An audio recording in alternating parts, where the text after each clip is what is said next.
Hey guys, come see me do live stand-up comedy. Houston, yes, I am back. I'm so excited. The J Mohr Sports crew and the podcast crew of More Stories, we're all making the trip to Houston Improv, Houston, Texas, November 4th. That's a Monday. That's right, Monday. I'm going to do stand-up on a Monday.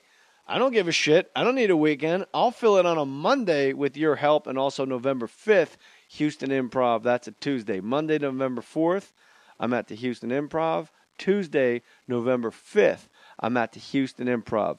Come see me also, if you wish, at the Brea Improv, November 22nd. I really hope to see you guys out there. Love meeting you guys, shaking your hands. I got a lot of new material, and as always, all my shows are meet and greets. Thanks. See you there. Put your name on it. Just put your name on it. That's all I say. Be a man or a woman. Put your name on it. Well, I'd like to hear about it, potheads. How the fuck you gonna know how to be great if you don't study greatness? Look at the game change. Donuts. If you want a battle, it's either that you will or you won't. You know, you're not a bad-looking man, Mr. Gals. But you are, Blanche. You are in that chair. There's something wrong with us. Something very, very wrong with us. Hey, man!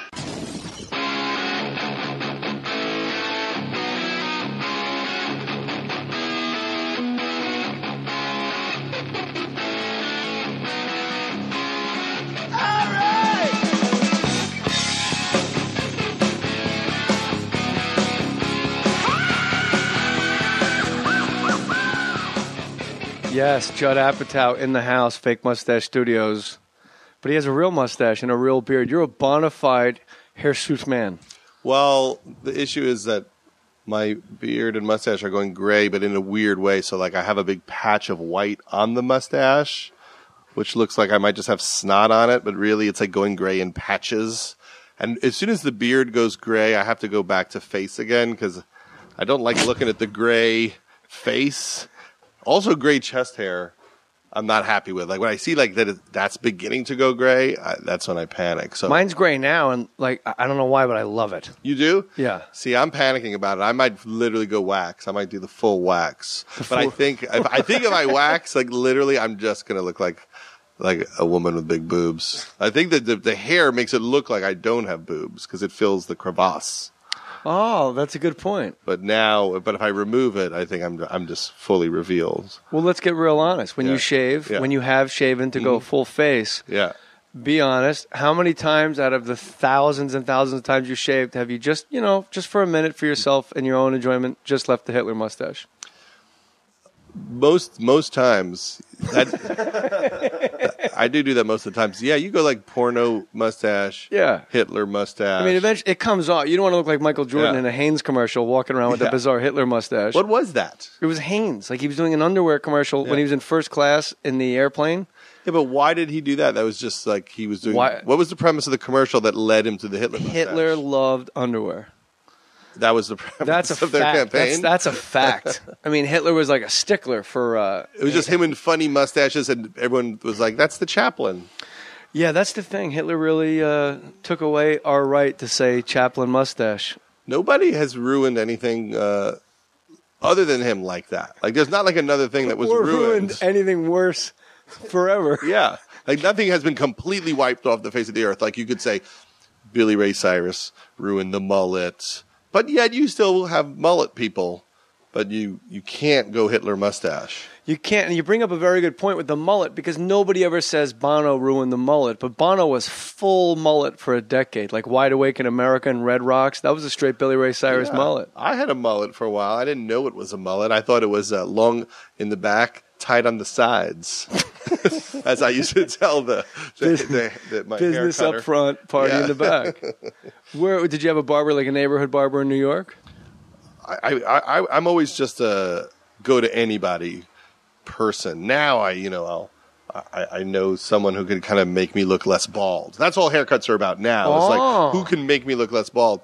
But in the day, I used to just drive down Ventura Boulevard and just anybody who cut hair, I would just go in. But you have more hair than me, and maybe your hair's darker in the than back. me. In the back. Yeah, but who cares? That's just like a flesh yarmulke. That's fine. But that's what's bad about certain TV shows. Is some shows don't have a camera behind you.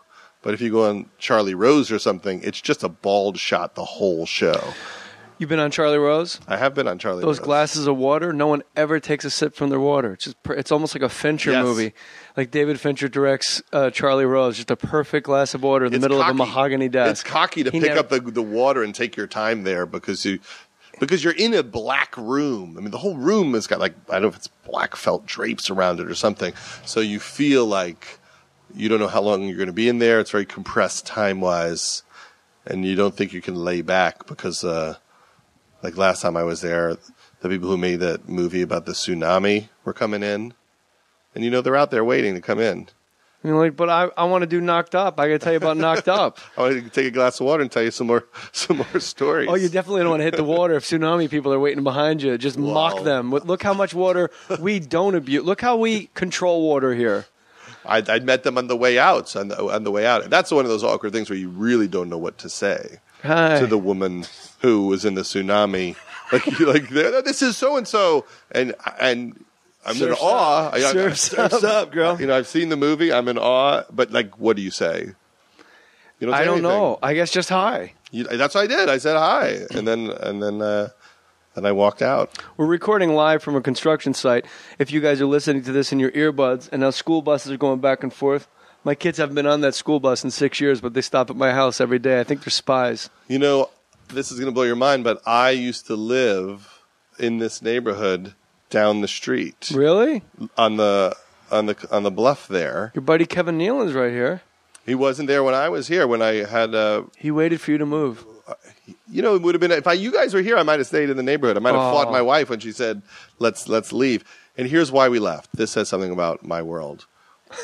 In front of our house, one day, the street, on one side, dropped like a foot, and then suddenly there were cones and surveyors out there.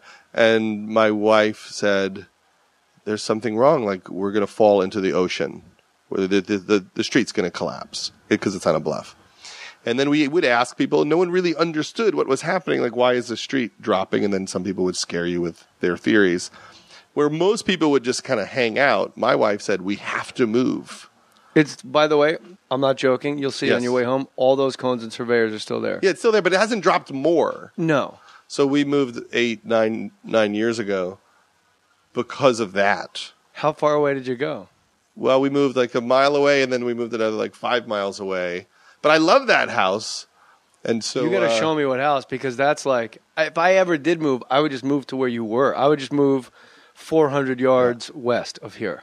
Well, it's a beautiful spot because it's all ocean. It's crazy ocean view, which sounds great. But what you don't realize is that it's just like a giant reflector for the sun that just boils your house, and that you literally can't look out the window because it's so bright all day long, and your view ruins your life. That's the difference between directing, writing, and producing movies and trying to get in movies. You live looking at the ocean. I live looking at lunch trucks. Exactly. That's nice, the though. Street. You see the children pass by? Yeah, Kiki's lunch truck. And now there's Kiki's number 2. There's he's doubling up his business. But you mentioned TV, so I guess we can go sort of linearly. Freaks and Geeks needs to be spoken about because pretty much everybody that was involved with it went on to be not stars, but superstars, yourself included.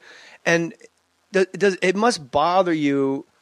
I mean, you're kind of ahead of everyone as far as what was cool, what was hip, and what was good. And shows, like Freaks and Geeks that get canceled. Do you ever look back and go, just want to have a conversation with the person that canceled it and go, look who's above the title in these last 18 movies. It's all the people from this cast. You had them. They also live in this neighborhood. I used to bump into them.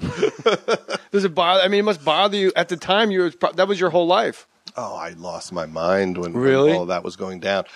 When we did Freaks and Geeks, I had just worked at the Larry Sanders Show for 5 years, and I just thought, let's just do the Larry Sanders Show in high school. That was my thought about it. Paul Feig, wrote the pilot and created the show, and in my head, anytime we got stuck on something, I would think, okay, imagine it's a Larry Sanders episode, but it just happens to have kids in it in a high school. How would they respond in this situation? Who was Hank? Who was Hank? Maybe it was Sam Levine. But Paul from the beginning wanted to do something that was like a reaction to Dawson's Creek, a show that wasn't about all the gorgeous kids and all their romances. He wanted to show all the beatings he took as a kid and every humiliation that happened. And he said, let's just do the crazy, honest high school show that's also funny. That's about your friends and how you get through it because of your friends. Right. And the network the whole time didn't know what the hell we were talking about. Is that its demise, that it's so real? Because that's the success of Girls, which is yours, is because it's so real. And finally we see average, everyday-looking people having sex in ugly ways and the real way. Like when you have sweaty New York City apartment sex over the sink and like your pants aren't even all the way down. You just pull them down past your balls just to get it done. Like now that's the antithesis of everything else. And now that's what's working. Mm-hmm. So it is weird that the pushback didn't work then and the pushback now is being celebrated. I think it was because it was kids. You know, you could get away with it if it was Dennis Franz in he would have looked NYPD weird Blue. Yeah, well, he had some sex. School. I mean, he... No, I mean in the high school on Freaks and Geeks. Yes, he would have. Hey, kid, how you doing? For the Chicago. I don't know if I told you I'm from Chicago. Yeah, you've told me 40 times. And so there was things on TV that I loved, but I think children's suffering was difficult for people. I mean, there was an episode that we did where Jason Segel wanted to be a drummer, and the whole episode was about him auditioning to be in a local band, like a cool local band that needed a new drummer. And it led to his audition for the band. And all we did was show that he's just not good. And you weren't sure about that. You didn't really know he wasn't that good. But then when you saw him with real musicians, it was very painful as the musicians started looking at each other like, this guy's awful. And then the show ends, and that's just the end of the episode. Like, he's not going to make it. Right. And that, for television, was something that you didn't see a lot of, especially with kids. Like, oh, their dreams are not going to come true. And that's most when the of them. Suits descend on you and go, maybe he can make the band. Maybe why can't we have more victories? Yeah. Well, maybe they can get the girl. They were mad at us because he got the girl and then decided he didn't like her. Yeah. So he got the cheerleader and then decided that she was awful. And he broke up with her, so they didn't like that. Or Martin Starr caught the ball in the big baseball game, but then didn't realize that people were tagging up and scoring. Right. He didn't know what to do. So that was how most of those episodes worked. And then I was crazy, and I had a herniated disc at the time and was on Vicodin and yelling at everybody and crying. Go on. It was about as bad as at Freaks as and Geeks. get. So you did it early, though. You got it all out of your system, and now you can just live life high on the hog. Exactly. Yes, I had my pain at the time, and but there was also a sense of, well, what else can we do with all these people? They're clearly great.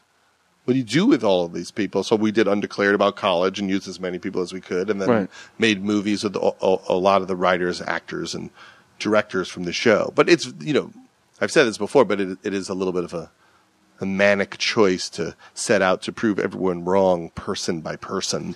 But I loved everybody, and I thought, I want to see a Jason Segel movie. That comes from your stand-up days. You got to prove everybody wrong, each member individually. You got to. I mean, that's probably just in your blood. You were born a comic.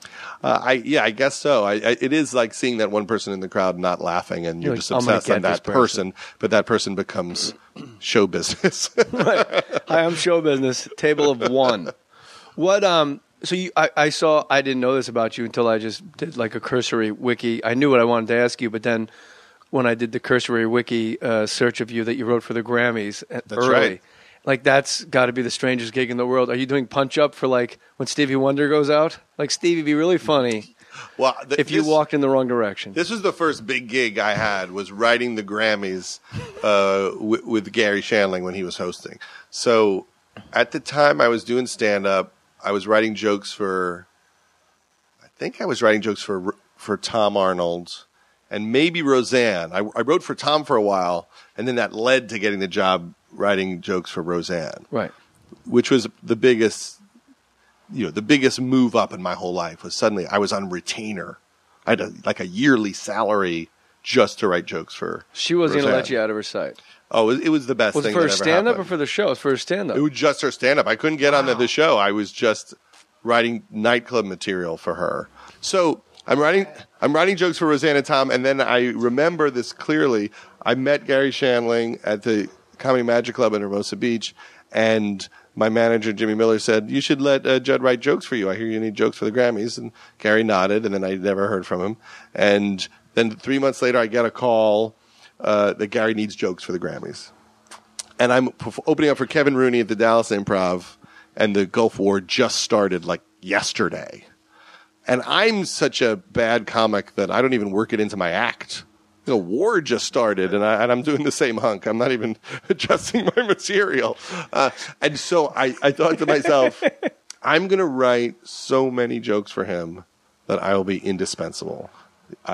If he needs 10 jokes, I'm going to sit here, I'm going to write 120 jokes. Be undeniable, man. And I remember staying up all night writing him so many jokes. And Gary... But were they music jokes? They were all monologue jokes about music. Now, this is how long ago it was. Yeah. One of my jokes was about Kiss as a reference of a band that used to be popular because back then they were in a fallow period. Yeah. And I think they've had 3 comebacks. Yeah. And have been huge since then. Gene Simmons is Colonel Parker to everybody else. Exactly. But back then, like, Kiss was not happening at all. I remember one joke I wrote, which was a lot of people ask why I'm hosting the Grammys. What's my connection to music? Well, my girlfriend used to do the guy in Uriah Heep. So I wrote him hundreds of jokes. And then Gary, who didn't know much about popular music at that time, he would just rewrite everything. And by the end of it, they were all his jokes. I didn't have that many that survived. But I got to go to the Grammys. I remember when he told me he was going to take me to the Grammys to be there when they did it in New York, which was one of the great moments. What was like the big performance at the end?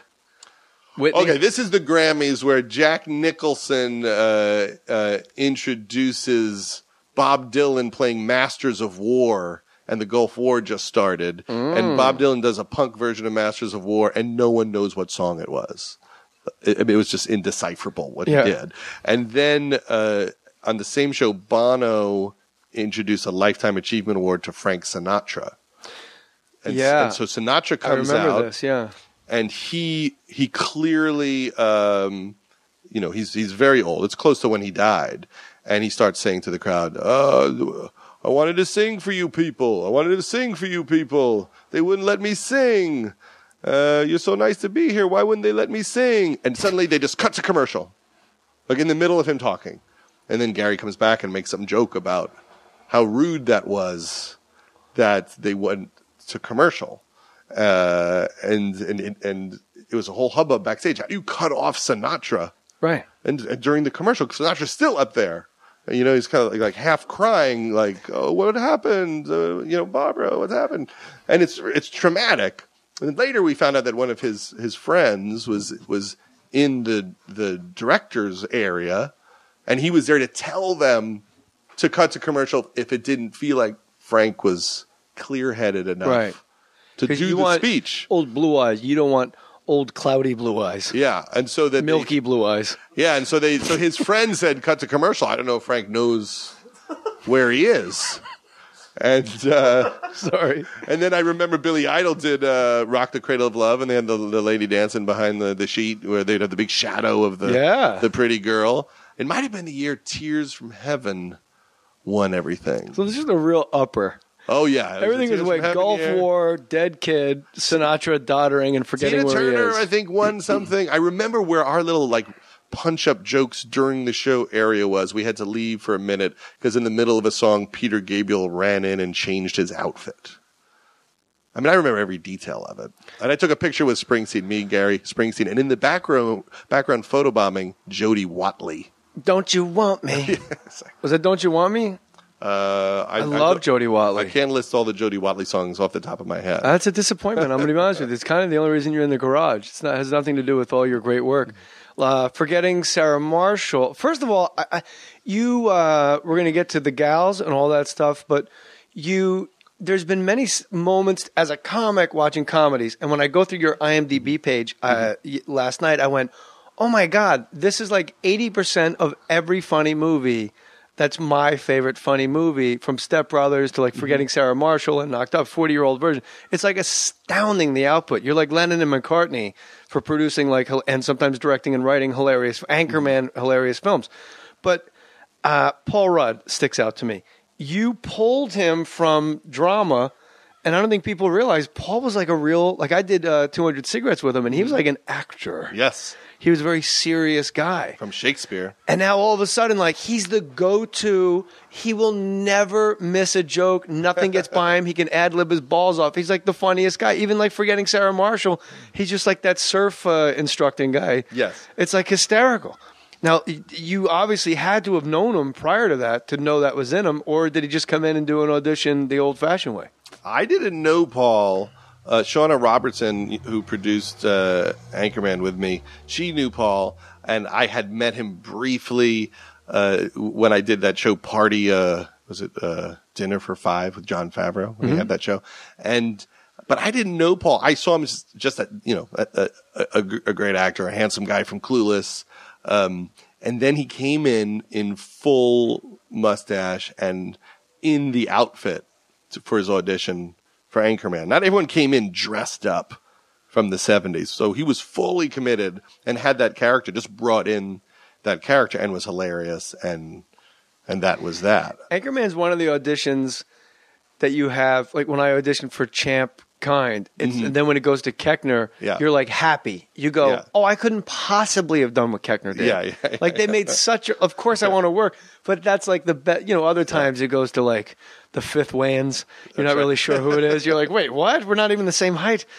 And then, but then with Champ Kind, Keckner getting it. And I remember in my audition for Anchorman realizing I'm not saying whammy right. Whoever gets this is How nailing. Did you say it? Let's hear it. Whammy. It was just too, I don't know what it was, but it wasn't, I knew as I was saying it, if I was making this movie, I'd be like, he's really good. The beats are good. The jokes are good. But he's not saying whammy right. And then you see Keckner just whammy. Keckner's so and funny. It's perfect. And in the sequel, that Will Ferrell and Adam McKay just made, Keckner is so crazy funny. Wait, they cut you out? What happened well, here? they wrote it and Adam directed it, and I'm just a visitor, really. I mean, I'm supportive, but it's really their vision, and Keckner crushes in the sequel. I mean, we were just very excited. Everyone, they spread the wealth really well, but Keckner really gets his shots in. Going backwards, Forgetting Sarah Marshall, I'm a little obsessed with Russell Brand, and I think his comedy's okay, but anytime I see him do panel or any interview, I'm stunned and alarmed at how smart he is, how sharp he is. And he has a timing, his tuning fork is he's tuned differently than anybody, but in the best possible way. Yes. And then you see on YouTube, the listeners can go, Forgetting Sarah Marshall, Russell Brand audition, you guys ask him to just ad-lib. You're just trying to get your girlfriend out of the room. Yeah. And that audition... you have to know, I guess I'm not going to tell you what you know, but when you're watching Russell Brand explain horses and man meets beast, and he just goes down that crazy road, you go, who the hell is this person? B, we get him on the cheap if we ask him to sign the contract right now? Was it just done at that audition? To play Aldous? Well, his agent called me up. His agent is Adam Sandler's agent. He's a friend of mine, and he said, will you meet this guy, Russell Brand, who's coming to town? He sent me some tape on him.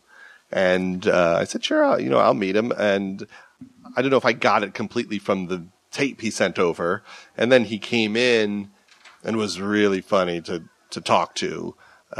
Everything that you see, walked in the door. And you think, oh, well, this is a special, unique kind of person you don't see very often. And then I went to call my friend Nick Stoller, who was directing Forgetting Sarah Marshall, and I said, I think I just saw a guy who might be great for this part.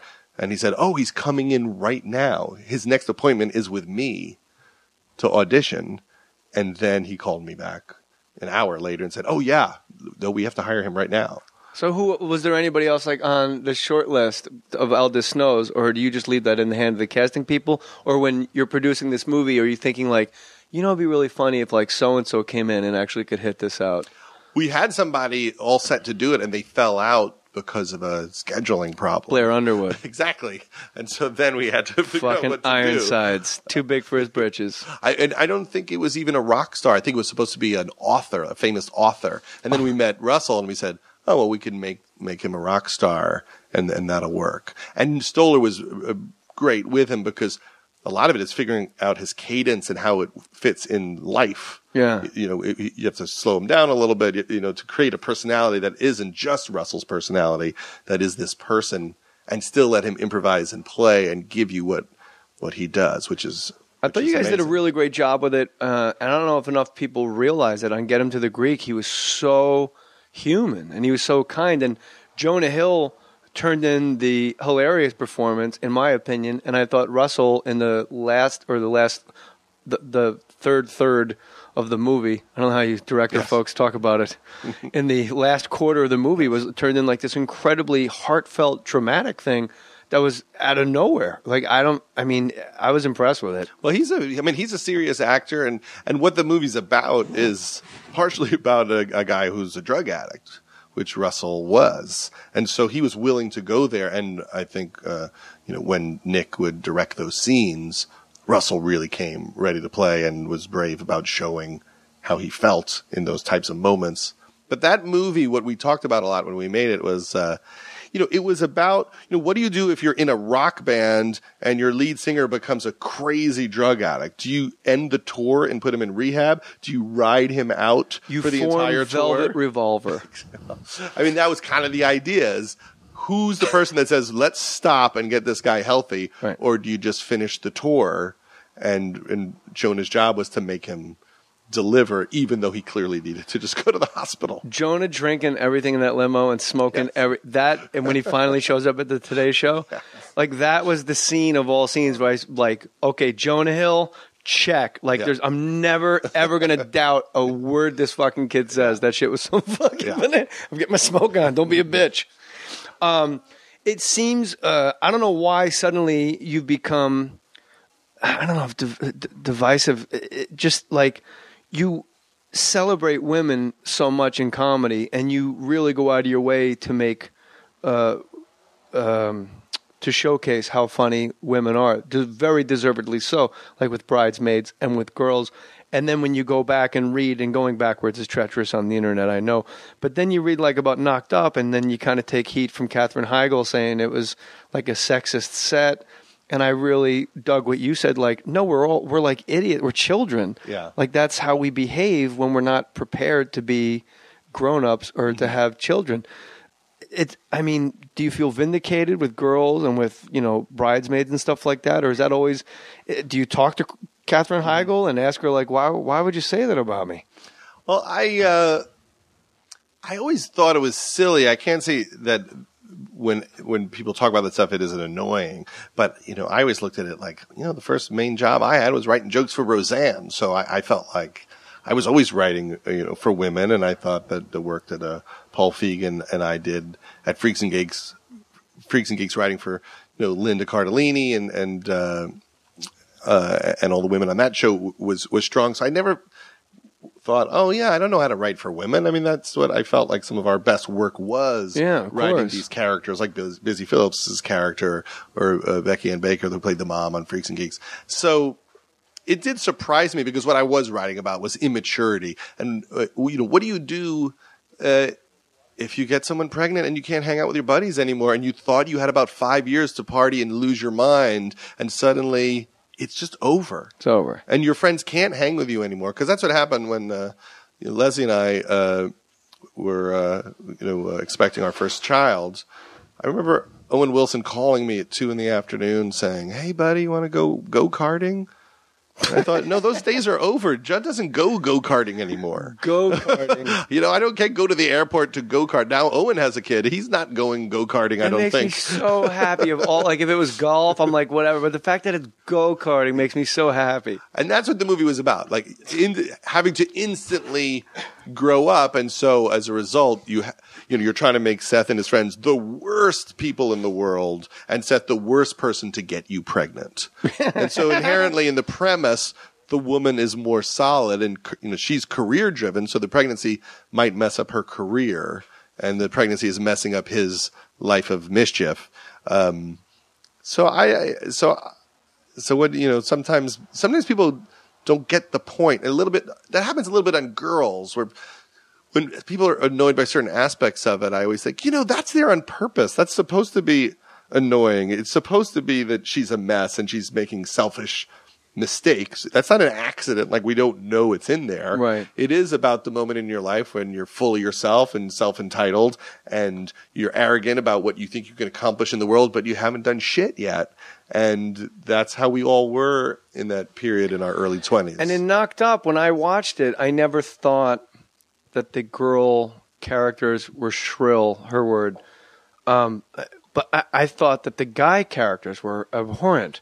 Yeah, well, she's the one who is doing the right thing. Yeah, she's trying to figure out if he can handle it or not. And you kind of, I thought, wrote it in a way, it was teed up in a way where, you like, if you ever get lost on how to play the scene, this is who you are, this is how they are, this is the only way you would react to these guys ripping bong hits next to a crib. Like you, and then it made me, when I overanalyze it, go, I think just she's shrill.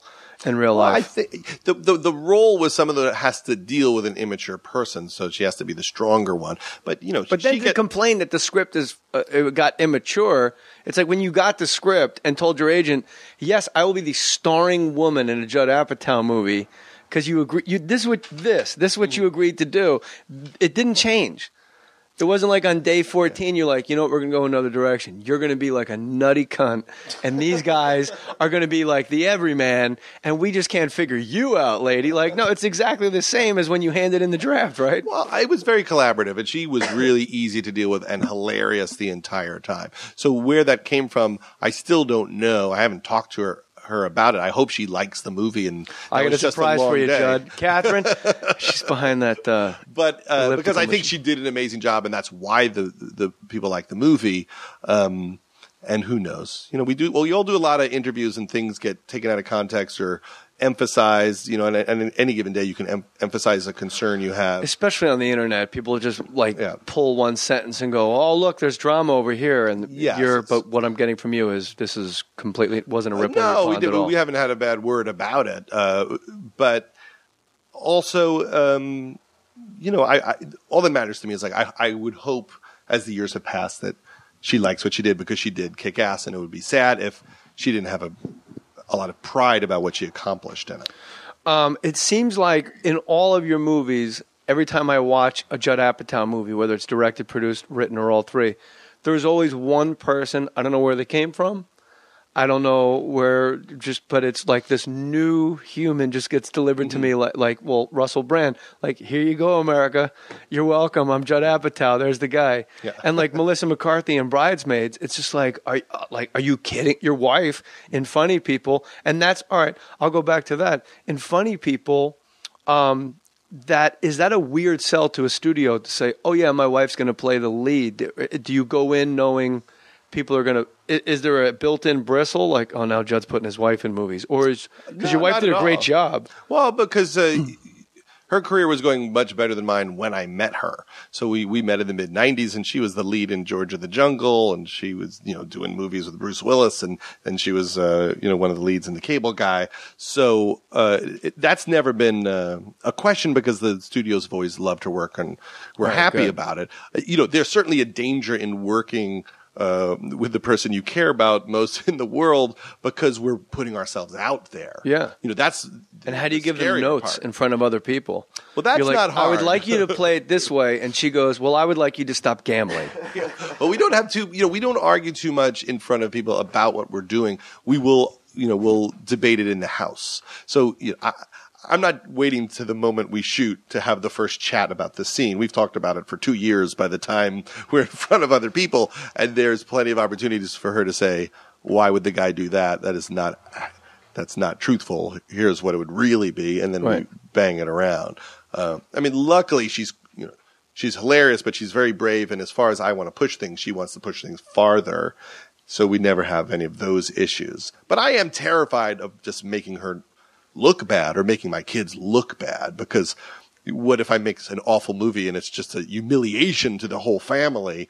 That's where it gets weird. Or let's say your wife's let's say your wife's the one shitting in the middle of the street in Bridesmaids, Is that something you'd go like, you know what? I'm going to let somebody else do the shitting in the middle of the street because I don't want my kids to see their mom shitting in the middle of the street in Bridesmaids. Oh, no, she does. She loves jokes like that. Oh, all right. She has no... But I'm just talking about, you talking about your family watching the movie. I don't think that's a humiliation if it's funny. Yeah. You know, if you shit in the street and it's not funny, then I've done something terrible I shit on the to beach you. this morning. I'm not going to lie to you. I really did. You have to. You have to.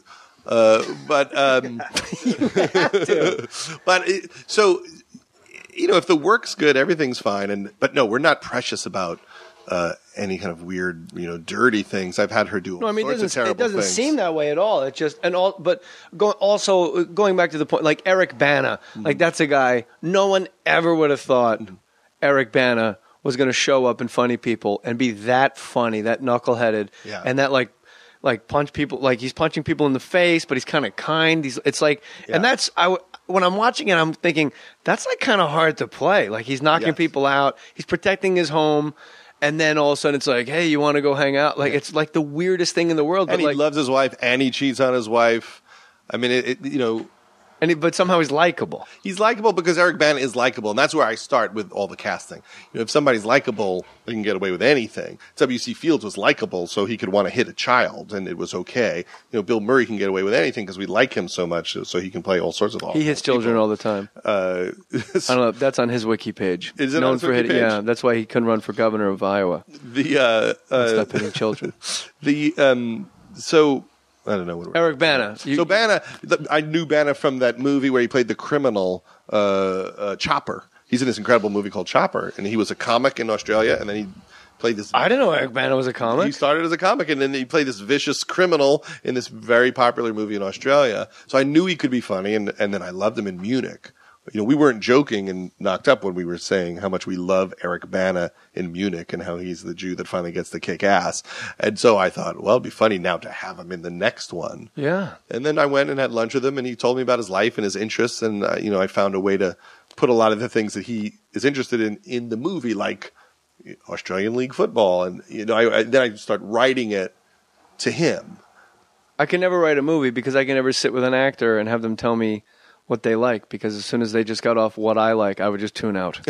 You're too selfish. I'm completely selfish. Characters. Oh, absolutely. I want, you know, I'm a number one. But yeah. Well, that's good though, because like for me, the issue is I care so little about my own feelings that I'm only servicing everybody else. You're not being a people pleaser. You have a healthy enough ego about your own greatness. I'm nervously trying to make everyone else happy. But that's the dichotomy of me, is I'm an egomaniac, but I obsessively need to keep everybody around me happy. So if they're unhappy around me, then I'm not, my egomania isn't fed. I see. Like if people are like, that guy's a dick, I'm like, well, how am I a dick? Tell me, let me rectify this, let me fix it, and then you can think I'm really cool when we walk away and we shake hands and we're bros again. So you have complex egomania. I don't know if anything about me is really complex, but I definitely have egomania, and then an insatiable need to be liked. When did we met for the first time? Was it at SNL when yes, Adam Sandler was over there and I was visiting? Ashku. What were the years you were there? 92, 93. So that was right in the prime time of all those guys first getting to the show. Lunch Ladyland. Dang, who did you play? I opted out because I was having panic attacks and I couldn't imagine myself dressed as a bean dancing in the background. And then in hindsight, my wife and I still have this conversation. She goes, I wish you were in like a bean suit. And I'm like, said no. I couldn't breathe. I was having a heart attack and I was going to the emergency room telling them I was dying, and they kept asking me what drugs I was on. I'm like, no, I'm not on anything. I'm dying. And they're like, okay, what drugs are you on? So, I've had panic attacks. Oh my gosh. I used to have them. I was working on a punch up of Happy Gilmore and working really hard with Sandler and Tim Hurley, who wrote it. And, Timmy. And I just put myself under a lot of pressure that shouldn't have been there. You know, I would think to myself, you know, this movie isn't good. It's all my fault. I mean, I'm just there to help, you know, polish it up and figure some things out. But in my head, like, well. But you just said you never make anything about you. But in this situation, you made the entire Happy Gilmore process about you. Yeah. I was people-pleasing you by pretending it's not all about me. Oh, you read my mind. I doubled back on you. Before we got there. And then I flew. He's a mastermind. Here's how my panic attack started. I flew to a wedding. I stayed up all night. I didn't sleep. I flew to a wedding, and I'm watching the wedding, and the bridesmaids get up and they sing Bryan Adams' "All for Love," and I lose my mind. If you saw my brain, it just melted. It just melted and came out my ears, and I was gone, like in a very serious way for a long time. And so I had to leave. So I left the wedding of my cousin, and I watched it through a small hole in the door because I couldn't be inside because it was in a speakeasy. And I didn't know, what it was. I just knew my heart is going 1,000 miles an hour, and I'm claustrophobic. And I'm losing my mind. Yeah. It took me days for someone to tell me what it was. I just thought, oh my God, I've gone insane. Yeah. And then I was then I had to fly home. So I get on the plane. So from where to where? I'm flying from Boston to LA with a stop in Chicago. And I'm flying home, and on the plane, I get the craziest feeling like I have to get off the plane right now, but we have another 3 hours. Mm-hmm. And the guy next to me has one leg. And he's singing Bryan Adams. And he's wearing workout clothes and drinking a lot of beer. And I'm like, how is he going to get to the bathroom? How's he going to get to the bathroom? And then I call my manager, Jimmy Miller, and I'm on the phone with him for the entire flight. I'm just going I don't know what's happening. You just have to talk to me the whole time. I don't know what the guy with one leg was thinking because I'm just talking about that too. He's probably thinking, I wish I had two legs. Exactly. So I get away from this asshole, and then we land. And I don't know what's going on. I just think I'm tired. I might just be tired. I'm exhausted. So I fall asleep. I wake up, and then I say to the stewardess as I'm about to board the plane, I'm kind of nervous. I don't know if I can do the next flight. I don't know. And all I wanted her to do was say, you know what? It's going to be fine. And instead what she said was, on or off? And I just went, off. And I literally checked into a hotel and got under the covers. In Chicago? In Chicago. I can't believe you're telling me this. Called my therapist, and then he explained what a panic attack was. I didn't know what it was. And I had to call a friend of mine and tell him to fly to Chicago to take me home. I couldn't leave. And I would have claustrophobia walking outside in Chicago while listening to Alanis Morissette's first record. So I would listen to You Ought to Know while having a panic attack walking around Chicago. But I didn't know it was a panic attack. I thought I was just insane. And then as soon as I saw my friend, it went away. And then I had it on and off. I mean, to this day, I can't sit in the middle of a row at a play or something where I think, oh, if I get up, the actors are going to yell. Brian Dennehy's going to go, what are you doing? Yeah. I don't want Bill Nighy to point me out in the middle of... That happened to me at Batman Forever. I was at the premiere. I'm in the middle of the row, and I'm surrounded by everyone in show business. Mike Ovitz and Michael Eisner and Nicole Kidman, and I'm in Jim Carrey's row, and I'm sitting next to Gary Shandling, and I just say, I don't think I can sit here and watch this movie. I don't feel good. And so as the credits start, I get up, and I'm walking past everybody, bumping into all their knees. And as I pass Jim Carrey, he goes, sit down, you're ruining the movie! Like joking, but I'm actually having a nervous breakdown. And then for years, as soon as I would start a meeting with someone, all I would think was, if I need to leave, how am I going to leave?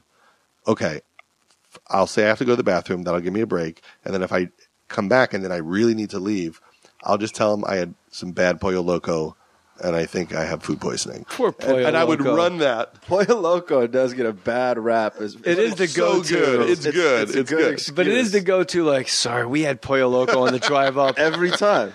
Yeah, I mean, your house in Stone Canyon's nice, but we had Pollo Loco before we came here. Drunk at like 16. My parents would go, what's wrong with you? I have bad Pollo Loco. This is bad. That was a Kennison excuse at one point, wasn't it? Yeah, that's what he said. Bad Pollo Loco. You're right. But here's the thing my therapist told me, Judd Apatow, and that is you are a grown-up and you can leave whenever you want. You don't need anybody's permission to get up out of a movie. People leave movie. How many times have you been in a movie and somebody hasn't left? Yes. Or in a play when someone's not getting up and leaving? And my big thing was flying. Yeah. And she says, what is it about your panic attacks? And I said, it's just I lose control. I have no structure. I need structure. And she said, there's nothing in your life that's more structured than a flight. You know months in advance when it is. You know when you get on. You know what time it's supposed to take off. You know what seat you're in. You know how long it takes. You know where you land, and you know where to go when you get off. And when she said that, it went away. See, that wasn't it for me. It wasn't about structure. It was just the randomness of me flipping out. Well, that's what it is. Fear. It's the release of life-saving levels of endorphins and adrenaline for no reason. When people go like, well, I have really bad anxiety, it's like, no, you don't even know what Judd and I are talking about. Anxiety is your boss rides your ass every day, and then when you drive to work, you get a knot in your stomach because that guy's going to ride your ass again. Yeah. Panic is you're at you're watching Bridesmaids sing Bryan Adams, and all of a sudden you go, oh my God, I'm having a stroke. I should get out of here so I don't evacuate all over myself in front of everybody I enjoy. Yeah. The thing that helped me the most was just the simple advice to not try to make it go away. That's like taking a mirror and just stepping on it and breaking it into 1,000 pieces to allow yourself to experience it and feel it and realize that it's fine. And that if you just feel it, you can tell like, oh, it's just this. But in the beginning, oh my gosh. My Dr. Noel Taylor said no one has ever died from a panic attack. And she pointed to all of her desk PDRs, whatever they are, all those books. She goes, I got these in 18 different languages. There's not one reported death from panic attack. Yeah. So have you ever gotten one? So you used to get them at SNL as you were about to perform. Yeah, I got one right before Farley's Scared Straight sketch where he comes out as like and yelling at us all to not go to jail. And he's like the prisoner and he's all sweaty. And at that time I was prescribed Klonopin. And you had one in your pocket all the time. Yeah, always. The little Klonopin pocket. But they gave me, the wardrobe gave me pants with no pockets, like I don't know what they were. And I remember like the panic just starts there, but it's like I'm obsessing over the pants and the wardrobe department. Like, what kind of people give someone pants with no pockets? Like, what kind of, this isn't show business. I need pockets. Like basically what the people that hold signs and yell about the government on the corner begging for change, what they say is what people like you and I are saying when we're in the middle of a panic attack.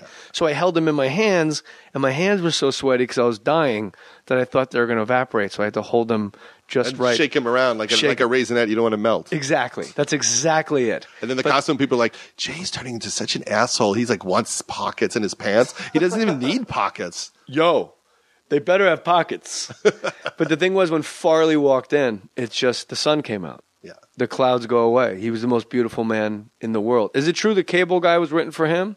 Cable Guy was written for Chris and he wasn't available in a certain time period, and I think some of those powers that be just wanted to make that movie, and they offered it to Jim. Wasn't available because he was tied up with other things, or wasn't available because it wouldn't have been right at that time for Chris to be I think the SNL season was happening because we shot the movie in winter, and he wasn't available. Well, Jim Carrey's a pretty great consolation prize for crying out loud. Yeah, I don't know all the backstage politics of how that decision was made. I was always trying to make a movie with Chris Farley. Ben Stiller and I wrote this Revolutionary War comedy that starred Ben and Chris Farley in the mid-'90s, and we did a table read with Danny DeVito and Charles Dutton, and it murdered. And we were so excited, and we wanted Farley to agree to do it. He had to do it for us to get it made, and he just said no. Wasn't into it? He said no. But then he did like that Lewis and Clark movie with Matthew Perry, and you're like, wait, that's the shitty version of what Judd had. Oh, yeah. I worked on a whole bunch of different ideas for Farley. I could never get him to do anything, and I did. Do you think he thought it was territorial, like you were Sandler's guy? I don't know. I don't know why I couldn't crack the code of it. It was a little more complicated back then, I think, to book people into projects. There was more politics with the different agencies and management companies and what everyone's plans were for these people. And I was a nobody. I hadn't done anything that would make you think I would screw it up. You wrote for the Grammys, bro. I wrote for the Grammys. You wrote Roseanne jokes. I wrote 3 Tom Arnold specials at that point. That's right.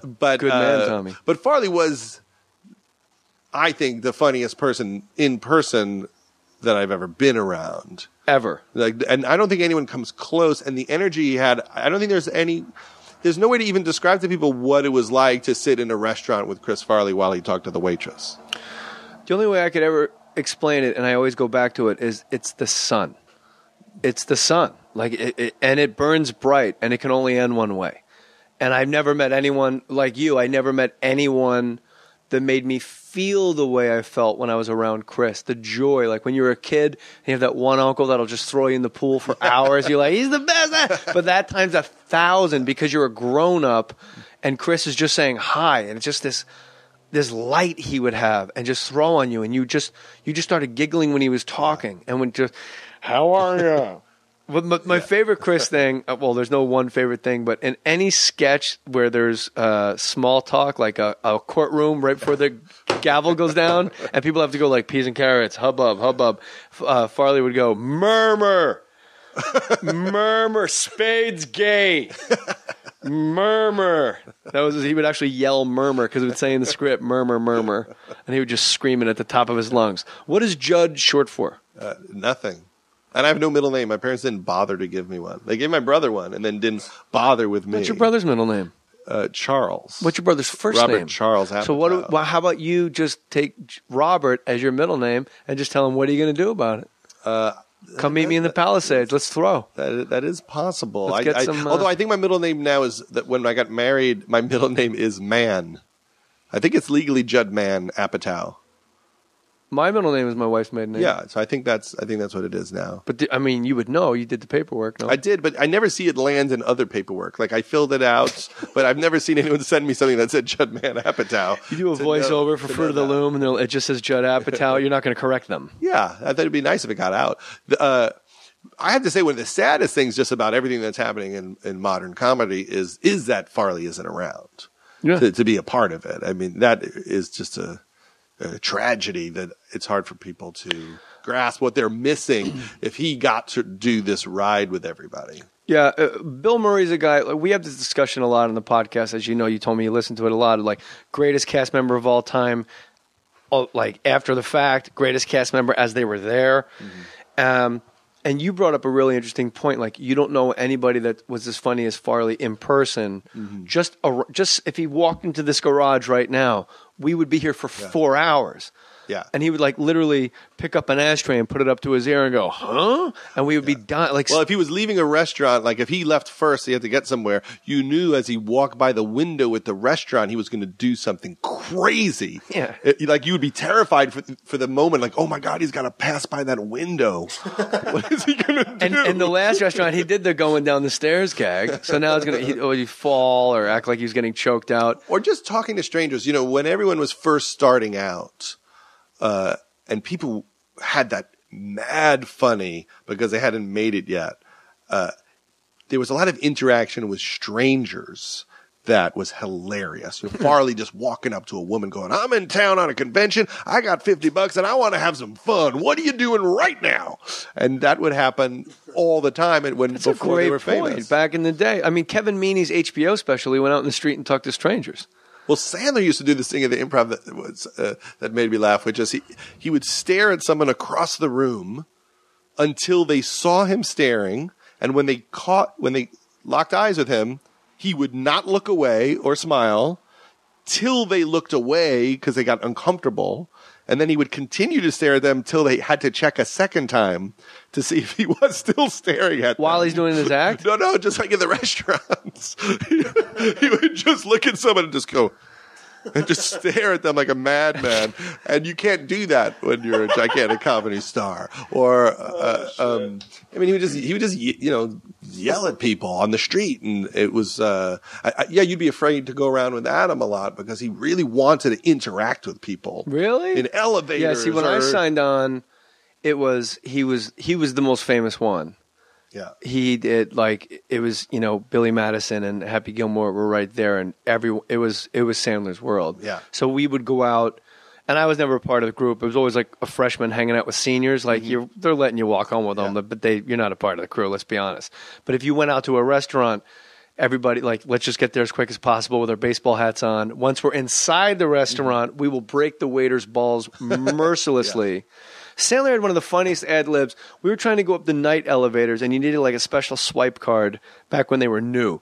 Like, I'll swipe my card, and I can go into any elevator in the building, even though it's 3 o'clock in the morning. And Sandler didn't have his card, and I was with Sandler. I don't know why, but we jogged to catch the elevator because there was a businessman going up to the Rainbow Room. And the like Nigerian night watchman goes, no, you can't go up there. And Sandler goes, no, it's okay. We're gay, though. We're gay. we're two gay guys. We're going to go upstairs and suck each other off. We're gay. And the guy goes, what? He goes, we're a couple gay guys. We're just gay. He's not gay, but we're gay. We're going to suck each other off and go upstairs. It's okay. And then they let you in. Yeah, but he like put his hands up to let the guy know, like, no, it's all right. It's okay. It's okay. You know. You don't know. And the guy just turned around and walked away. Like, what do you say to that? Like, you can't be in this elevator. No, it's okay. We're gay. Well, there was all that energy when you didn't have movies and you weren't on TV, or you were just beginning to get on TV, but you weren't allowed on that much, that would get used in other ways. That's why Adam made phony phone calls all the time when we lived together, because he was so funny and had all this energy and no job, basically, other than 20 minutes a night at the Improv. But he had 10 hours a day of comedy energy with nothing to do. You had nothing to do with it. And that energy's got to be weird in an audition, like when you're talking about Elvis, mini Elvis in your refrigerator. I just want my lettuce, man, you know.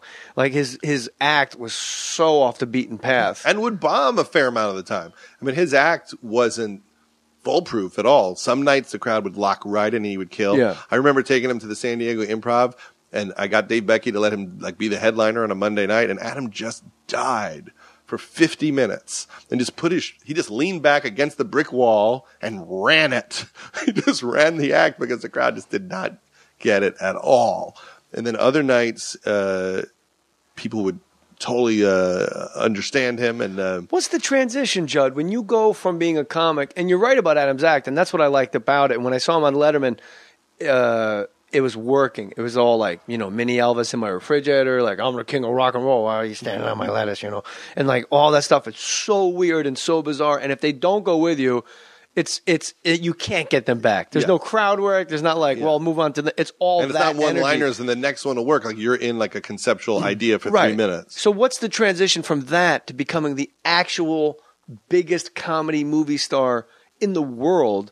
And the jokes are pretty right down the middle. Like he somehow obviously went that. Is it a conscious decision of that doesn't really pay the bills? And once you start banging out Happy Gilmore's, there's enough private jokes for me, but this is what America. Is there a conscious decision to write for middle America, or does his sense of humor change? Well, I think, you know, if you look back at those movies, they're much weirder than you remember if you rewatch Happy Gilmore and Billy Madison. He's in fucking 5th grade. It's weird. You know, it's not like he had to repeat his senior year in high school. Exactly. He's with 8-year-olds at a little desk. He's drunk and a penguin is chasing him. I mean, there's a lot of like creative, Norm's stuff. in it. Exactly. I just sit here, you know. But I don't know. I remember Adam auditioned to be on Saturday Night Live, and it was a night at the Chicago Improv, and I think Rock might have been in that audition as well. I know Spade. In Chicago? It's weird. Yeah, it was in Chicago. I mean, I know like people like Dana Gould were on that audition, and I'm trying to remember if he joined right when Rob Schneider and David Spade joined, or he was like just a few months after them. And I remember thinking, how's he going to get Saturday Night Live? He doesn't do any characters at all. He has this kind of hilarious act, but he just kind of like mumbles and does these absurd jokes. And then he came home and said, "Yeah, I'm going to go do Saturday Night Live." Cajun Man, Opera Man, and then suddenly he had all these characters. Yeah, and then he's doing impressions. He's doing Axl Rose, like this other side of Adam that he didn't do on stage. He would never do an impression in his stand-up act, and then suddenly he has all these impressions. And he got on the show because he wrote his ass off in the beginning, and he did something really smart. Is he would write a great sketch to make Dana Carvey kill, and he would give himself a tiny part. But his little part would also kill very briefly. So he'd give himself a little moment. But he wrote for other people for that first year. And most people don't know the sketches he wrote in that year. Like I think he wrote the pepper sketch, the fresh pepper. Grazie. There was that one. You like it, the juice? Where they're like kissing. The waiters that keep making out. Did he write, do you like the juice, or was that Schmeigel? Oh yeah, I know like that was Schmeigel's, but I don't know if they did it together. You know maybe. the falafel stand? Yes. You like it, the juice, exactly. huh? It's a good juice. And so then he's worked his way in, slowly. But I think everyone's trying to figure out, what communicates to people. Does anyone take more shit than Adam? It seems like every generation has a guy like it's Jim Carrey for a long time. Mm-hmm. And before that, it's Robin Williams was in the barrel for a long time. Yeah. It just seems like whoever's at the top, It's like being the star running back. Everyone's just like, he's going to fucking fumble. Watch. He has to fumble. He sucks. Fuck you. And like Reggie Jackson said, fans don't boo nobodies. So he must be doing something extraordinarily well. But what is it that people are like irate? Comics, like angry comics. There's always a big element of jealousy to anyone who's successful for decades and decades. I mean, if you Dane Cook took a whole bunch of shit. Yeah, the second you're selling out Madison Square Garden, people are just very angry with you. But somehow Dice escaped all the wrath of comics. Well, Dice crashed. So I thought he was a one-off. I think because he had bad years, everyone was very excited to welcome him back. I mean, if Dice was doing Madison Square Garden for the last 15 years straight. But again, Dice, another person, really strong comedy choices. And great impressionist. And I used to see him in the East Side Comedy Club. Doing Pacino.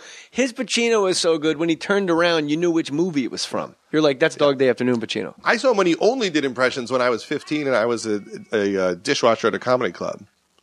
And he used to come in and just do like Travolta impressions. He's a brilliant impressionist. And the thing about Dice, you talk about being brave to go out and say that stuff. And like when he was on Saturday Night Live, Nora Dunn boycotted the show. Remember that? Yeah, I don't know if everyone got the joke. And I remember there was a night at the Comedy Store where Jim Carrey was supposed to go on. And he was on In Living Color at that time. He wasn't a movie star. And he got bumped by Dice. And then he got bumped by Kinnison, and now they're like an hour and a half behind. And so when it was his time to go on, he stayed on stage till the club closed. He refused to get off for 2.5 hours. Yeah. Because he was mad that they bumped him. And he did the greatest 2.5 hour improvisation I've ever seen to fill that time. But I don't know. Everyone takes shit. Don't you think like anyone on top, people are trying to figure out, right?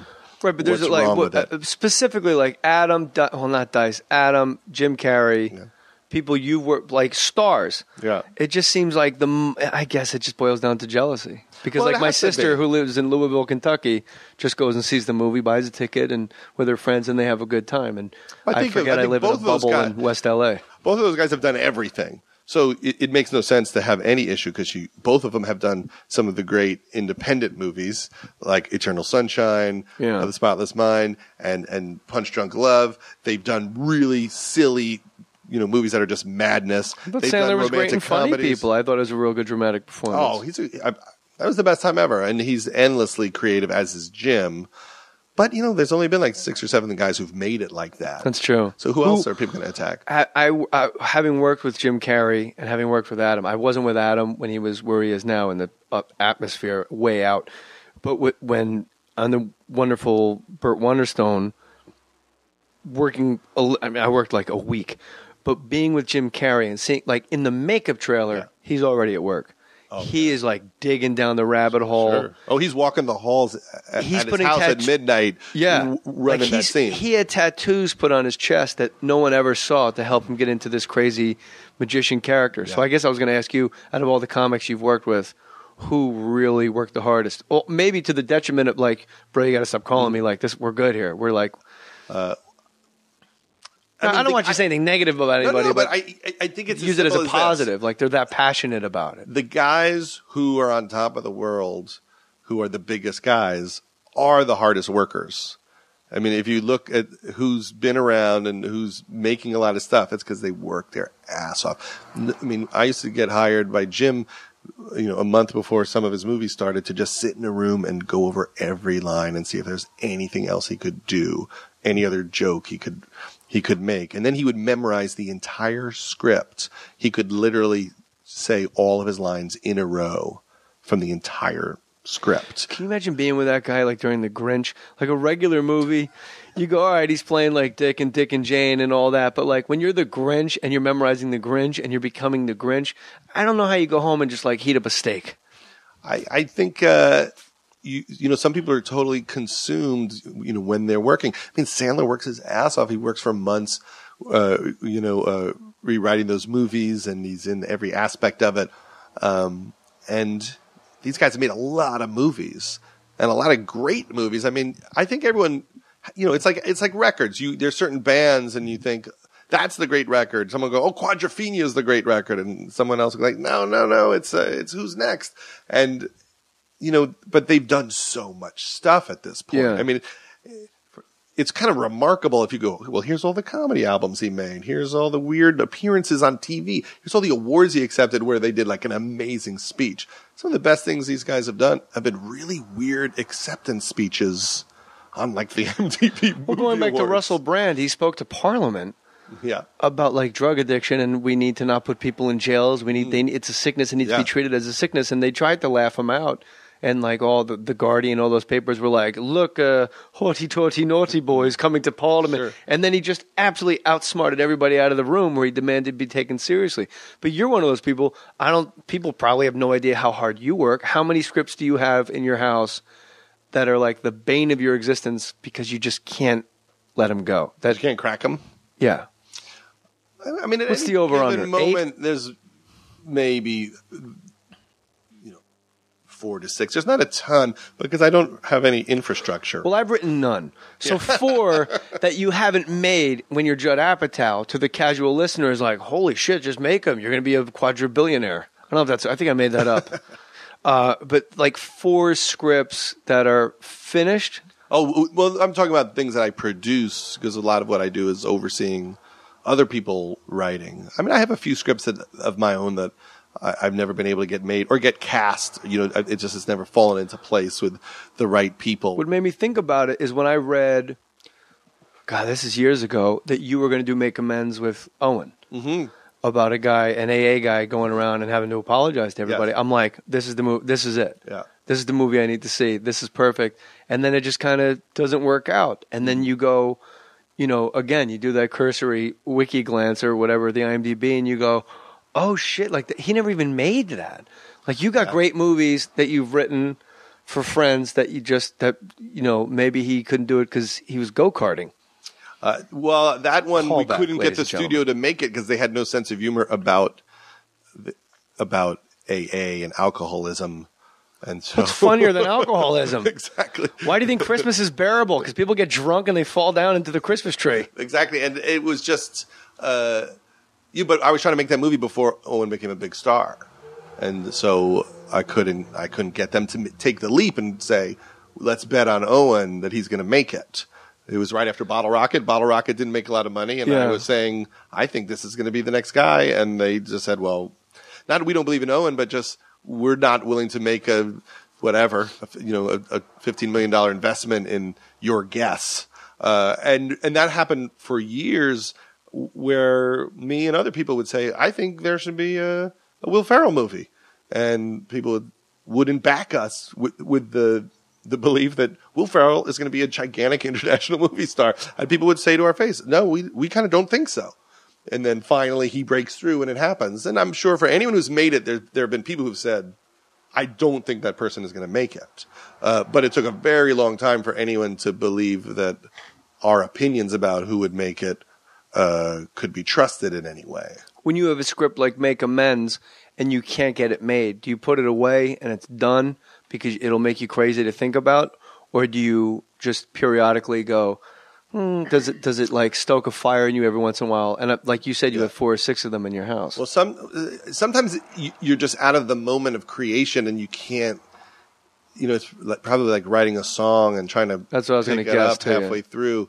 And you just can't get the vibe again. You'd have to probably spend months re-immersing yourself in all your research and what you were trying to talk about. That is a script that I liked, and I have reread it, and I always get lost. Or I get lost in the casting. We were going to do that with Rip Torn and Owen, and we read it at my house once, just the 3 of us. It was pretty amazing to see Rip Torn read something that you wrote.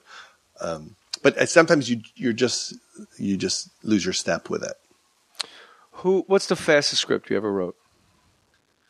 Me and Steve Carell wrote The 40-Year-Old Virgin pretty fast. We pitched the idea, and the studio said, "We'll make this. Just get this done. We'll make this." Going back to your old point, a studio that goes like, we don't think Will Ferrell's going to be a huge star, like Steve Carell, complete unknown. Yes. And then 40-Year-Old Virgin, he's the only guy in the poster, to the point where I'm in comedy, I'm driving by the poster, and I'm going, I can't really figure out who this guy is. So that wasn't a hard sell? Well, a lot of people turned that down, but Universal didn't. But other people did. What was it? What was it about it that was it just because the script was so damn funny and they trusted you? Why was Universal so willing to? Because they wanted to make Anchorman. Oh. And they said they were willing to make Anchorman at a moment when DreamWorks wasn't sure if they were going to make it. And then DreamWorks decided to make it. And I think they wanted something like that. And they were having a lot of success in comedy at the time with Meet the Parents and felt like they could sell comedies with new comedy stars. And they bet on you, but they also bet on themselves. Yeah, they knew they were good at comedy and selling them. And then Carell was in Bruce Almighty and was hysterical as the newscaster. Yeah. So they had a sense of, oh, that guy's really, really funny. And I think they thought the concept was sellable if the movie was cheap enough. And then that, Will succeeding from Elf and then Anchorman and Carell succeeding with The 40-Year-Old Virgin sent a new signal to the studios, which is there's a great business in breaking the new guy. Yeah. And so suddenly when I said, let's make a Seth Rogen movie, yeah, okay, I was going to say. I didn't seem like a lunatic where just a few years before they literally would have laughed in my face. And I think that even now, a lot of people don't go to the movies. They wait for things to hit Netflix or whatever. One of the reasons you would go to the movies is because you hear like, this person you don't know is crazy funny. Yeah. That might get you out of your house. So there's an appeal to a new comedy star. Like when The Hangover came out, most people didn't know Zach. And so it was exciting to see him, like a new band. It was like breaking like a great new band. That's a great analogy. And Steve Carell, maybe the nicest human being on planet Earth, because he was producing Wonderstone, and there were days where Jim just didn't feel it, just didn't. And speaking to his creative process, and this is not a slam at all, it's like, this is how passionate these guys that are at the top, like you said, the reason they're at the top is they're so obsessive at staying at the top and being that great and being that funny all the time. Whereas Jim, if there was a day where he was like, I'm not saying this right, he would literally tell them, today's not the day.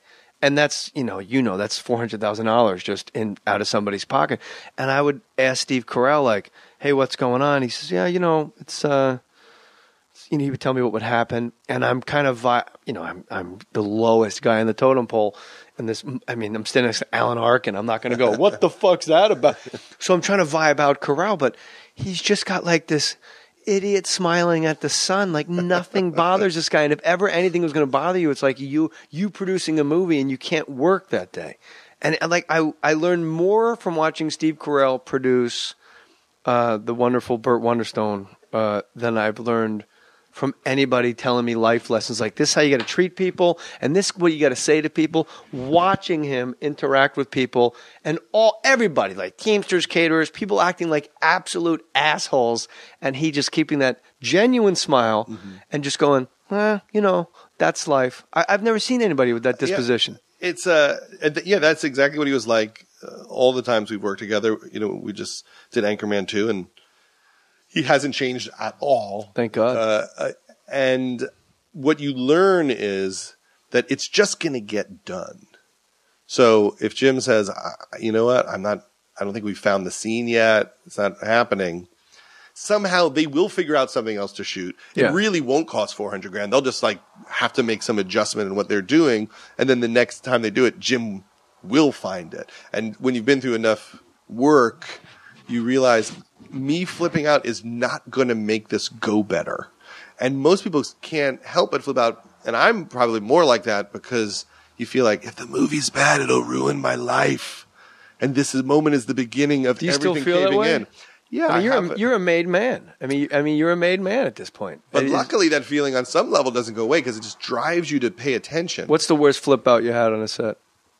The worst flip out I've ever had on a set. Where you were like, you had to call people and go, I didn't hang. A lot of times the script supervisors get upset and storm off because we do so much improvisation and I need them to track everything.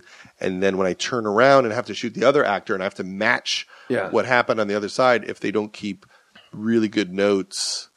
And they have to time code it and they got, And it does. And what I'm asking them to do is impossible. And since then I've hired additional people because what I was asking one person to do could not be done, and I certainly have had my moments there.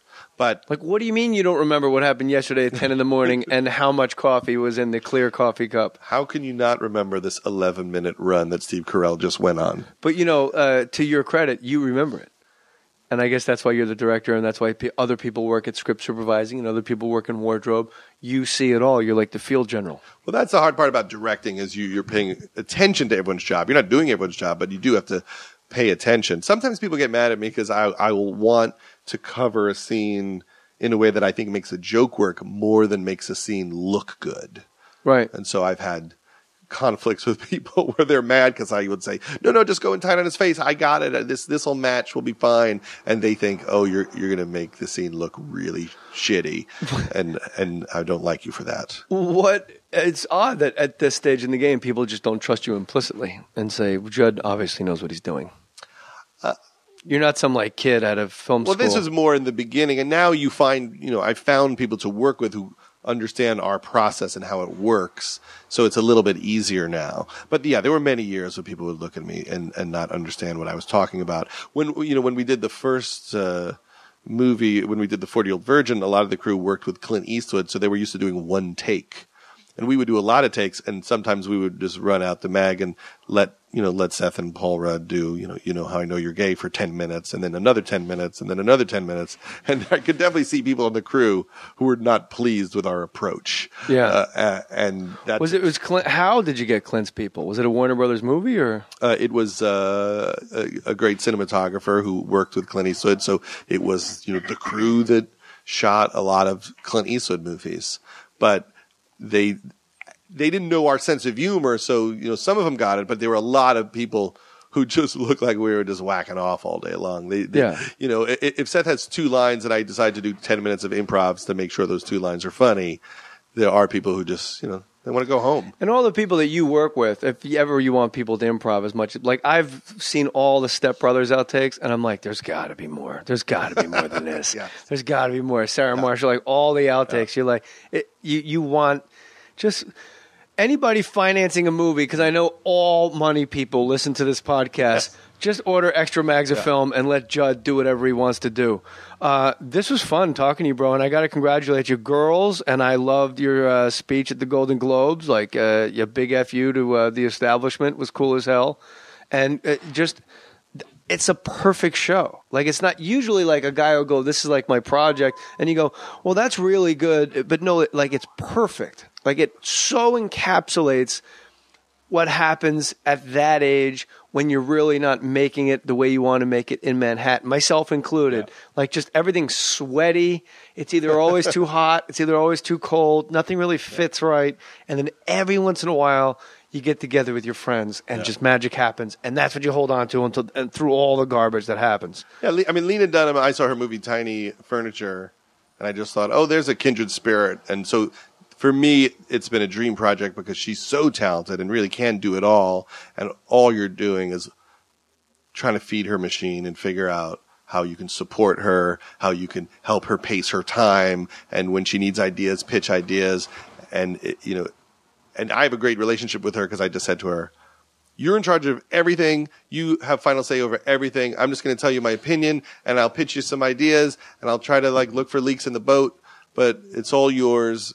And so we just get along great. And then I don't have to stress out because I don't have final say over anything. And I'm just someone trying to serve, her vision. And I have to be careful that it is her vision because I don't actually want to, take her off her game or. Who's the guy that plays her boyfriend? Adam Driver. Okay. Again, somebody that you materialized out of nowhere, and all of a sudden, I cannot get enough of this person. Like, the most unique character. Like, every choice he makes is so fucking weird and perfectly weird. Like, we all know that guy. And maybe not literally that guy, but like the weird things he does and his idiosyncratic stuff. It's so brilliant, this kid, that when you're on a set watching this guy, I mean, obviously Lena and all the girls are terrific, but that guy's amazingly funny. And he created so much of that. Lena wrote a great part, but then he just took it to all of these other places. She wrote the stuff like, would you fuck me if I was a baby? Like, if I was a baby, would you have sex with me then? Like, I'm guessing that was written, and then he just ran off. Yeah, if there's a dirty talk run, Lena's written some, and then he just continues. About being a toddler. Like, if I was a toddler and we were both toddlers, would you still want to have sex with me? I think it's like in the pilot, actually. I couldn't track what was from the script and what wasn't, but man, let's ask your script supervisor. Exactly. The second one. The one in tears. Yeah, not the one with the ruler with the string on it. But you do want those people who can create the character with you and keep going. If you say, all right, you're having sex, I want you to say all sorts of disturbing stuff. And then when the two guys get together, I was watching one episode where like the guy, he just took somebody's dog. Yes, he stole someone's dog. And then the other guy that owns the joint, though, when they get together, like they hate each other. Then they somehow like come to this weird, like it's just the most bizarre. It's just. I thought I was going to be washing your balls, but I'm washing your balls, and every creation you've ever had's balls. Girls is just worthy of all the praise it gets, and anybody that thinks otherwise can suck my balls. How's that? Guest editor of Vanity Fair. How much work was that?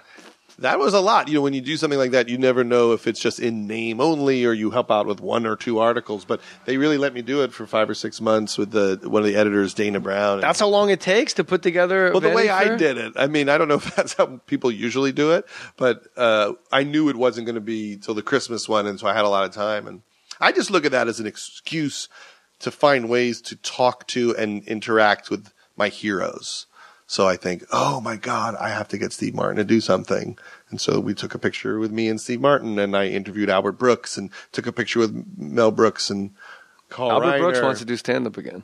Oh, he should. He wants to bad, but he's obsessively paranoid about getting heckled. When we did This Is 40, we did a couple of panels with the audience with him taking questions, and he's so funny. You cannot believe it. And I pray that he decides to do it. It's just a lot of work to start up again. And I think everyone is terrified of the cameras and everyone videotaping you as you're, trying to get rid of your rust. Him and Shanley are the two guys that you're like, just please leave your house and do something. Like, I need more from Shanling because he barely does anything. Well, he does stand up. He's out there and he goes to the Comedy Magic Club in Hermosa Beach. So he's definitely performing. But Albert, I don't think, has done actual stand-up since back I think in the they day. both gave us they gave us they gave us 10s 3 times in a row, and then they were like, all right, I'm just going to wait a little while, and we were just like, feed me now culture, like, what do you mean you stop? You just modern romance, you can't stop. Exactly. You're just defending your life. What do you mean you're taking another 5-year break? I need you now, you prick. But I now get that I've done a bunch of stuff where you just want to live your life at some point, and we all obsess so much. Comedy is a job you take with you everywhere. So you could be running it in the supermarket and running it in the car and not sleeping at night. And it must also be nice to not do it for hunks of time. Yeah. And we just want them to never stop. Yeah. But I think that the pressure to keep it at that level must be brutal. Judd Apatow, I don't want you to feel pressure. Hey guys, come see me do live stand-up comedy. Houston, yes, I am back. I'm so excited. The J. Mohr Sports crew and the podcast crew of Mohr Stories, we're all making the trip to Houston Improv, Houston, Texas, November 4th. That's a Monday. That's right, Monday. I'm going to do stand-up on a Monday. I don't give a shit. I don't need a weekend. I'll fill it on a Monday with your help. And also November 5th, Houston Improv. That's a Tuesday. Monday, November 4th, I'm at the Houston Improv. Tuesday, November 5th, I'm at the Houston Improv. Come see me also, if you wish, at the Brea Improv, November 22nd. I really hope to see you guys out there. Love meeting you guys, shaking your hands. I got a lot of new material, and as always, all my shows are meet and greets. Thanks. See you there. Put your name on it. Just put your name on it. That's all I say. Be a man or woman. Put your name on it. Well, I'd like to hear about it, potheads. How the fuck you gonna know how to be great if you don't study greatness? Look at the game tape. Donuts. If you want a battle, it's either that you will or you won't. You know, you're not a bad-looking man, Mr. Gals. But you are, Blanche. You are in that chair. There's something wrong with us. Something very, very wrong with us. Hey, man!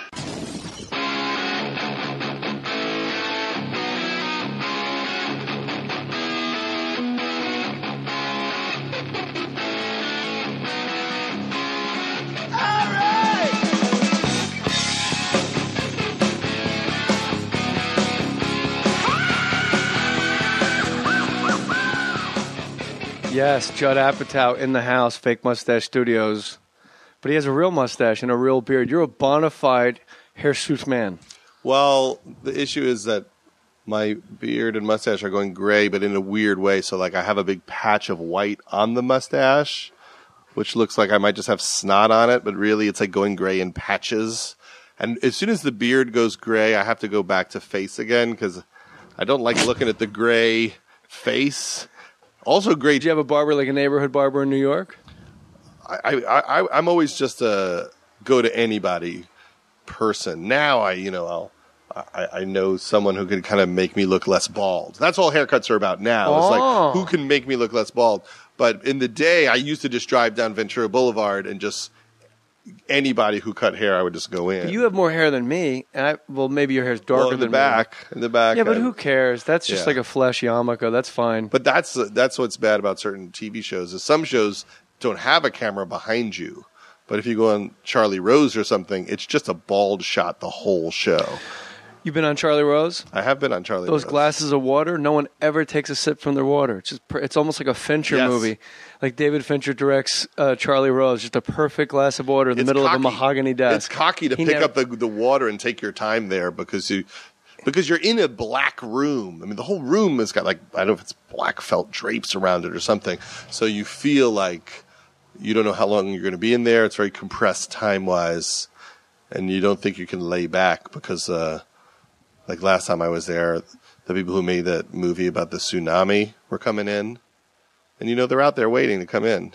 You're like, but I want to do Knocked Up. I got to tell you about Knocked Up. I want to take a glass of water and tell you some more stories. Oh, you definitely don't want to hit the water if tsunami people are waiting behind you. Just mock them. Look how much water we don't abuse. Look how we control water here.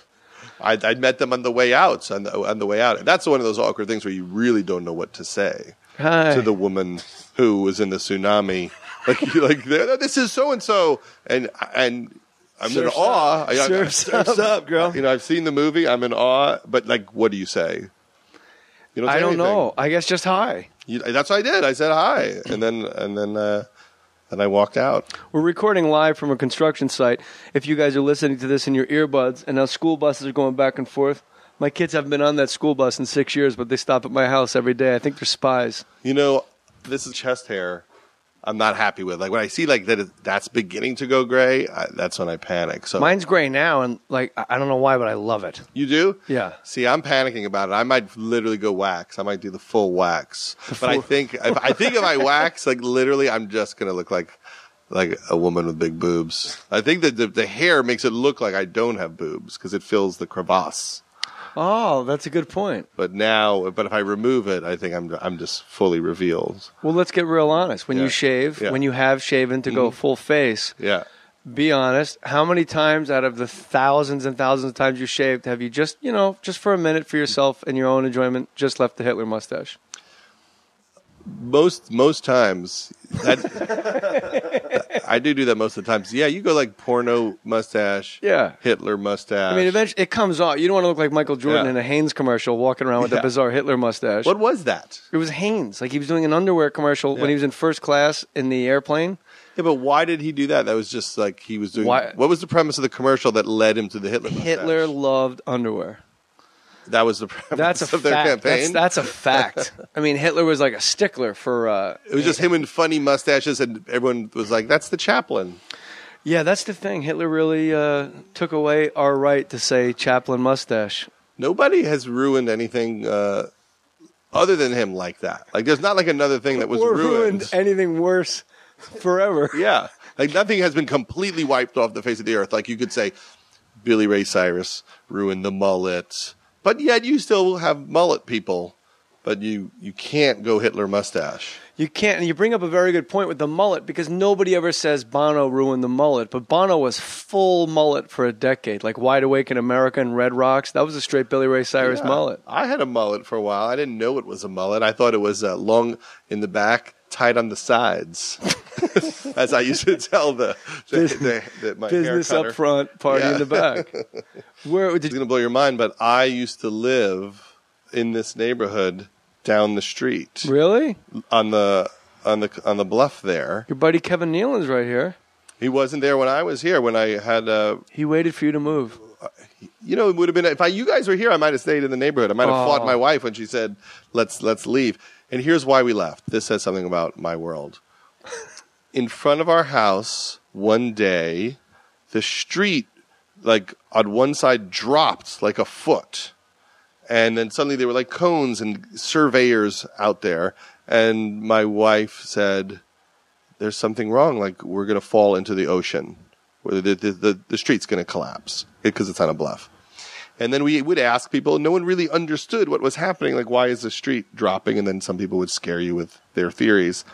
Where most people would just kind of hang out, my wife said, "We have to move." It's, by the way, I'm not joking. You'll see on your way home, all those cones and surveyors are still there. Yeah, it's still there, but it hasn't dropped more. No. So we moved 9 years ago because of that. How far away did you go? Well, we moved like a mile away, and then we moved another like 5 miles away. But I love that house, and so you got to show me what house, because that's like, if I ever did move, I would just move to where you were. I would just move 400 yards west of here. Well, it's a beautiful spot because it's all ocean. It's crazy ocean view, but which sounds great. But what you don't realize is that it's just like a giant reflector for the sun that just boils your house, and that you literally can't look out the window because it's so bright all day long, and your view ruins your life. That's the difference between directing, writing, and producing movies and trying to get in movies. You live looking at the ocean. I live looking at lunch trucks. Exactly. That's nice, the though. Street. You see the children pass by? Yeah, Kiki's lunch truck. And now there's Kiki's number 2. There's he's doubling up his business. But you mentioned TV, so I guess we can go sort of linearly. Freaks and Geeks needs to be spoken about because pretty much everybody that was involved with it went on to be like, not stars, but superstars, yourself included. And it must bother you. I mean, you're kind of ahead of everyone as far as what was cool, what was hip, and what was good. And shows, like Freaks and Geeks that get canceled. Do you ever look back and go, just want to have a conversation with the person that canceled it and go, look who's above the title in these last 18 movies. It's all the people from this cast. You had them. They also live in this neighborhood. I used to bump into them. Does it bother? I mean, it must bother you. At the time, that was your whole life. Oh, I lost my mind when all that was going down. When we did Freaks and Geeks, I had just worked at the Larry Sanders Show for 5 years, and I just thought, let's just do the Larry Sanders Show in high school. That was my thought about it. Paul Feig, wrote the pilot and created the show, and in my head, anytime we got stuck on something, I would think, okay, imagine it's a Larry Sanders episode, but it just happens to have kids in it in a high school. How would they respond in this situation? Who was Hank? Who was Hank? Maybe it was Sam Levine. But Paul from the beginning wanted to do something that was like a reaction to Dawson's Creek, a show that wasn't about all the gorgeous kids and all their romances. He wanted to show all the beatings he took as a kid and every humiliation that happened. And he said, let's just do the crazy, honest high school show that's also funny. That's about your friends and how you get through it because of your friends. Right. And the network the whole time didn't know what the hell we were talking about. Is that its demise, that it's so real? Because that's the success of Girls, which is yours, is because it's so real. And finally we see average, everyday-looking people having sex in ugly ways and the real way. Like when you have sweaty New York City apartment sex over the sink and like your pants aren't even all the way down. You just pull them down past your balls just to get it done. Like now that's the antithesis of everything else. And now that's what's working. Mm-hmm. So it is weird that the pushback didn't work then and the pushback now is being celebrated. I think it was because it